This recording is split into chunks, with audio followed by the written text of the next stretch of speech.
One Duluth City Councilor held an event today highlighting the impact of the EPA Lab and her message to federal officials to keep it open.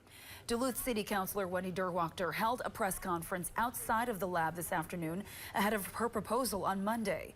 She joins other state and federal lawmakers pushing to keep the Duluth Office of Research and Development in operation. This lab contributes about $15 million to Minnesota's economy each year and employs about 150 people. It's extremely important, and they've been doing decades of research, and to just shut it down is a real insult to all these scientists that have been dedicating their whole lives to this issue. You may remember back in March, hundreds of people showed up outside of the EPA lab to protest the threat of its closure. Minnesota